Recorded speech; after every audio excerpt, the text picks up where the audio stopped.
Posted by u/bruisediedmain 1234. I, 20F, have been dating my boyfriend, 20M, since September 2017, but we have been seeing each other since June 2016.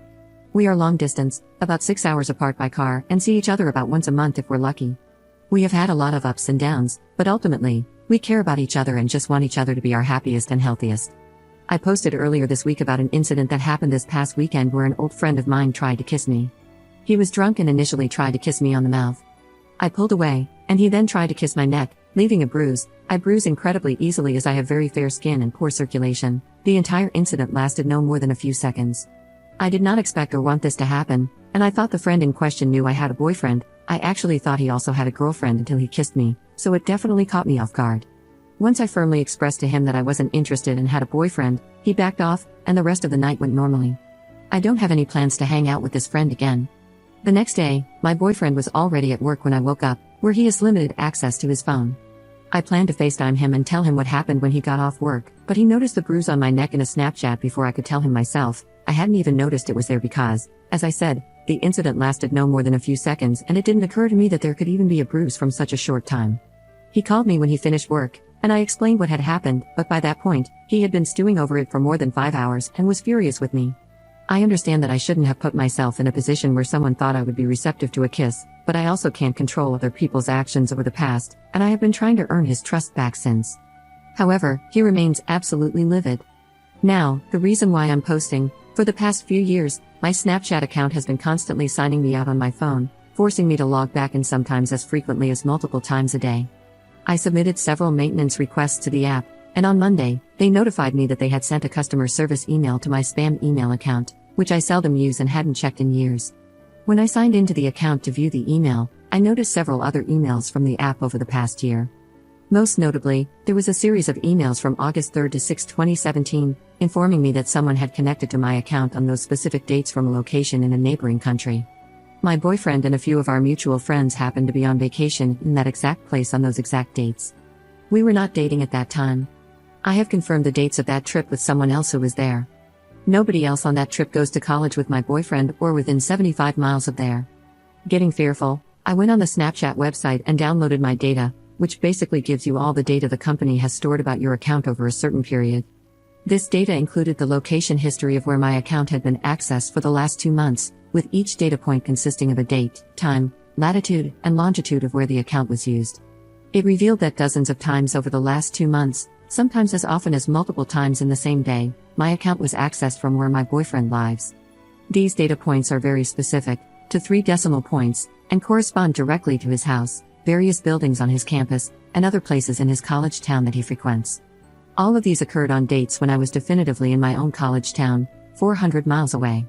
You can actually see me and whoever it is fighting for control of the account, with me signing in 1 hour, then it signing in from his town the next hour, and us going back and forth for a while. The data only goes back 2 months, but the emails and the pattern of Snapchat logging me out, which is their attempt at security, when you log into an account on one device, it force logs it out on all others, indicate that this has been happening with this level of regularity for over a year. I confronted my boyfriend about this as soon as I found out. He was initially indignant, then horrified once I presented him with all the evidence. He emphatically maintains that it isn't him doing it. He can't provide any other explanations, and his best guess is that he is being framed, although he has no idea by whom. He has said a few times that if I need to find an explanation, he'll let his reputation take the hit because he loves me that much and hates to see how this is hurting me. He has now also shifted the conversation back to the incident from this weekend, saying that if he were guilty, what point would he have in line, since he already thinks I slept with someone else anyway, which he hadn't told me before he brought it up. This is an especially sensitive subject for me because, 2 years ago, I was most likely raped by a very close friend, but I have only been able to piece together what happened after the fact based on other information. Not having a clear answer or knowing for sure about what happened then absolutely tore me apart and still affects me immensely. My boyfriend knows all of this and helped me through the fallout. I don't want to believe he would lie to me after seeing how much not knowing what happened before destroyed me. Snapchat is my main method of communication with many of my friends, and I save all my direct messages on the app so I can reference them later. For over a year, someone has been going through my photos, my messages, seeing who I talk to, and watching me without my knowledge, and I can't find any other explanations for all this information besides it being my boyfriend. Not knowing what happened here will absolutely destroy me, and he knows this. I so desperately want to believe it's something else, and I want to trust him, Just like I want him to trust that I didn't sleep with my friend, but I just can't find any answers. My question is, does anyone have any other possible explanations for what could have happened besides the obvious? What should I do now? And how can I convince my boyfriend I didn't sleep with my friend without compromising my feelings in this situation? Update 4 days later. I posted a few days ago about finding an overwhelming amount of evidence that my boyfriend of 1 year had been signing into my Snapchat account from his phone for over a year. Yet, when I confronted him about it, he claimed he was being framed. He also accused me of sleeping with a friend who made a move on me that past weekend. I asked here for any other possible explanations for what might have happened besides the obvious, and for advice on how to prove to him that I didn't have sex with that guy.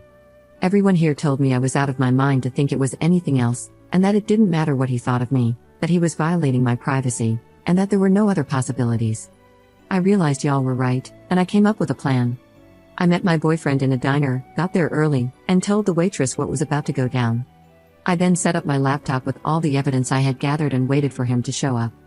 When he arrived, he was combative and initially tried to accuse me of sleeping with that guy again, but I quickly took control of the conversation and began my speech. I walked him through every piece of incriminating evidence, of which there was a lot, and asked if he still thought he was being framed. He denied it a few more times. At that point, I told him that in our state, what was happening constituted 4th-degree felony stalking. There was too much evidence for it to be a series of technical glitches, so either he was stalking me, or someone else was stalking both of us. I told him this was his last chance to come clean to me, or, if he still said it wasn't him, we were going to get in my car, drive to the police station, and turn the case over to a detective, at which point it would be investigated, and whoever did it would be charged. I explained that once I turned it over to the police, it would be out of my hands, and there would be consequences for whoever was responsible. He said he wasn't going to the police station and insisted again that he didn't do it. So, I stood up, put on my coat, and said we were going to see a detective and file a report because those were his only remaining options. He pulled me back down to the table and finally confessed. It was him. It started 2 years ago, 7 months before we even began dating. We were casually involved at that point, and friends, but not dating or exclusive. He said it started because he wanted to know whether I liked him, and both it and I became an obsession for him. He has checked it multiple times a day, every day, throughout our entire relationship, even when I was with him. He read all my messages, which I saved through the app, as I use it as my main form of communication with many friends, went through my photos, and kept tabs on who I was talking to. The conversation was terrifying. It felt like I didn't know him. He was cold, cruel, and didn't show even the smallest bit of remorse. He tried to blame me multiple times, then blamed his trust issues, and eventually blamed it on being screwed in the head. It was so unbelievably out of character that I would have thought it was his lousy audition tape for an episode of SVU and called it a bad performance if I hadn't lived it myself. He also tried to manipulate me into not going to the police or any of our mutual friends, claiming he had nothing in his life, except me, but I guess that didn't matter much. He said I could just move on from this, whereas he would have to live with it for the rest of his life, which should be punishment enough. He then tried to tell me that I owed him by not telling anyone else, because I ruined his life when I gave him an STD, which I got when I was SA'd by a former friend, was easily cured, and which we had discussed at length, where he reassured me that it wasn't my fault. Oh, and he knew I hadn't slept with that guy because he read my conversation with him, where the guy said, "Hey, I'm sorry about last night, I didn't know you had a boyfriend, and I never would have tried to make a move on you if I had known." He had only said that to try to make me defensive and so flustered about something else that I would drop my investigation into the Snapchat thing. He even quoted my own conversations back to me. I made him sign a paper where he wrote out what he did, just in case he tries to go back on his word later. Then, I left. So, it's over now. I've blocked him on everything. I actually cried when I blocked his number, as sad as that is. All that's left is to move on. I'm debating whether to tell our mutual friends or not, because honestly, I'm resentful that he tried to manipulate me into not doing so, and I don't feel like I owe him anything at this point. Anyway, thanks for all your help. Edit. Holy cow, this is a turnout. I went to bed last night and went to work today expecting to see a few responses. I mostly just updated because I hate when people don't update. Thank you so much to everyone for all the support. I've taken the advice of most people here and told a few trusted friends. Their response has been kind of disappointing, with a boys will be boys mentality of well, now you know you're better apart than together, just give it time. I'm hoping they'll come around.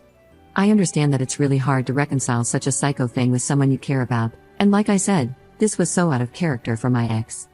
For now, I'm not going to go to the police because I don't think I could handle that right now.